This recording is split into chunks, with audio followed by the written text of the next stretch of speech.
For the regular clothes cube, there's like a little formula that I've been going by recently, which is like packing.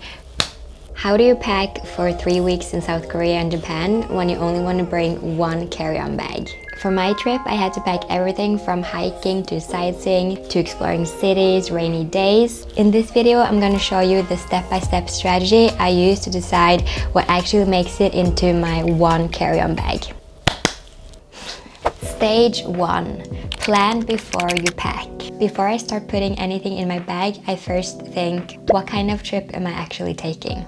For my 3 weeks in Japan and Korea, I knew I was going to quite a few hikes, but for the most part, I would be exploring cities, sightseeing, going to cafes. So I would say in this planning stage, don't pack for the trip that you wish to take, pack for the trip that you're actually taking. The next thing I look at is the weather, not just the temperature, but also rain, humidity, and how much the weather might change throughout the trip. I'd say the important thing here is to pack for a range of conditions, not for every possible weather scenario. For example, my all-around wind and rain jacket was perfect for my autumn trip, so I could use this one jacket for a range of different weather conditions. And when you get closer to the date, it could be nice to also check the weather forecast and see if you're on the right track with your packing.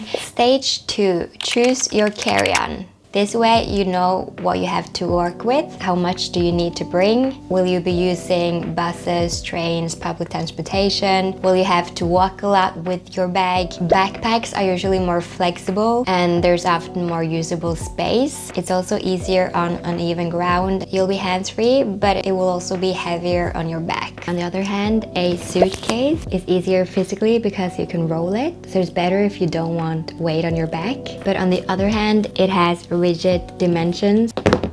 It's less convenient on stairs and uneven surfaces. So, which one of the two should you choose? Carry-on suitcase or carry-on bag? For me, a carry-on suitcase is perfect for like a weekend trip. However, if I'm going on a trip more than a weekend or something, then I usually bring a bag carry-on. I can fit much more in this bag than in this carry-on suitcase. But I might also do like a carry-on bag on a weekend trip if I need more space. So again, it depends on what kind of trip you're going to. For 3 weeks in South Korea and Japan, I knew I wanted a backpack because I knew that I was gonna move around quite a bit. I would be taking intercity trains and buses. I also needed the space. So for that kind of trip, that was kind of a no-brainer. I would definitely go for a carry-on backpack. So now that I know the space that I'm working with, we can start building the packing list. Stage 3, build your packing list. So when I pick my clothes, I think about what this specific trip requires and use my limited space for those things.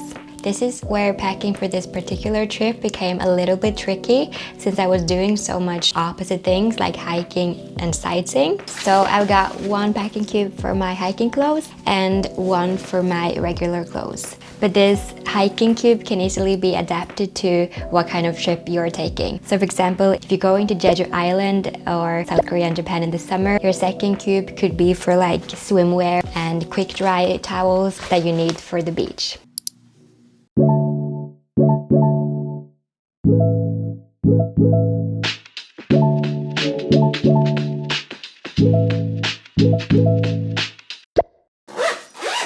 For the regular clothes cube, there's like a little formula that I've been going by recently, which is like packing 2-3 bottoms and 5-6 tops, and then 1 or 2 nicer tops. I'll show you what's inside of this. Cue the montage.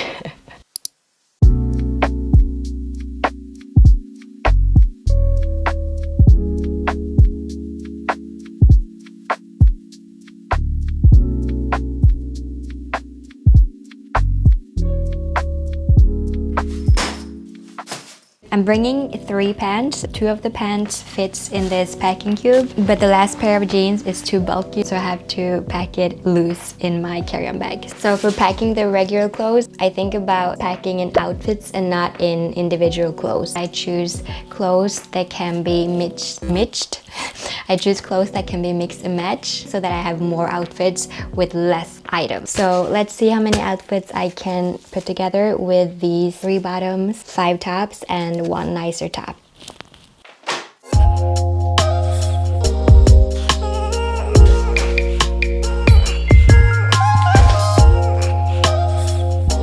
Also, don't forget that your airport outfit is also part of your packing. So for my airport or travel outfit, I usually choose like one of these flowier pants and then just like a t-shirt. So it's more comfortable when you're sitting on airplanes or trains and buses.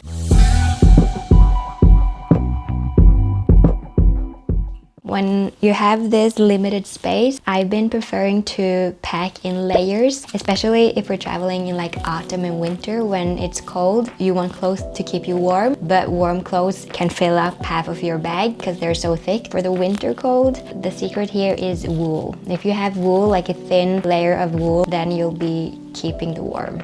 So for my 3-week South Korea and Japan trip, I brought one sweater with me. It's a thin merino wool and it's perfect for layering. And then I also brought one single wind and rainproof jacket. This jacket was a part of both my hiking and my regular clothes because I could use it for both. I'll show you here how you can layer your outfit.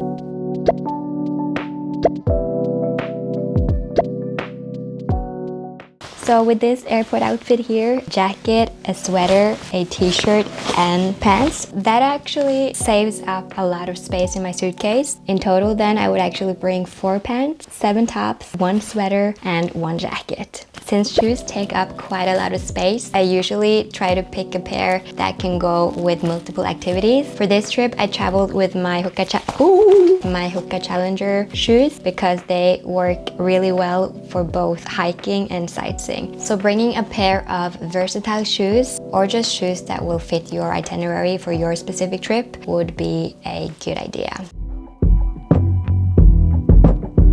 If I have room for another pair of shoes, I like to choose something different from my first pair, maybe something less sporty. For example, these.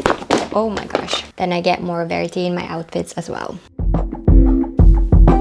But as you can tell, these are worse to wear ergonomically. For my toiletries, I try to separate what I want to bring and what I actually need to bring. For this kind of carry-on bag for 3 weeks kind of trip, I usually pack in this as my toiletry bag. What's nice with like having to choose like a little bag for toiletries is that like you don't overpack because this is the space that I can work with. So I just have to like prioritize. And I'm bringing this 1-liter bag with liquids. I kind of hand pick what items I want to bring, like my essentials, and I always use smaller containers. If you're going to South Korea and Japan, that is like the heaven for skincare products. So I try to bring as little as possible so that I can buy stuff for skincare there. I've made a separate video on how to pack my 1-liter bag and also my toiletries. So if you want to check that out, I'll leave a link in the description below. So here's one thing that changed how much I need to pack, and that's the underwear situation. After I started bringing like detergent soap in non-liquid form, I could actually start doing my laundry. You only need like a sink, which there usually is if you have a toilet, and then you don't need to bring like 21 days worth of underwear, or if you're even going for a longer trip, then that's definitely essential. This is also my usual underwear. Oh, my packing cube, which is smaller than like my regular packing cube. For electronics, I've been using this see-through bag here, which is great. If you don't need the entire space, it doesn't take extra space, like you don't have to fill it up. For this trip, I was bringing my GoPro, my camera, chargers, and of course a power bank is like essential when out and about sightseeing and stuff. If you have multi-charger, then you don't need to bring all of these different, what is it called? Like chargers. I can charge multiple devices at once. However, they charge slower, so that's a minus. Okay, so now we're all set for the last stage, which is put it all together in your carry-on luggage. Which is also maybe the most satisfying bit, when you finally have chosen what you want to bring and you can now officially start getting excited for your trip.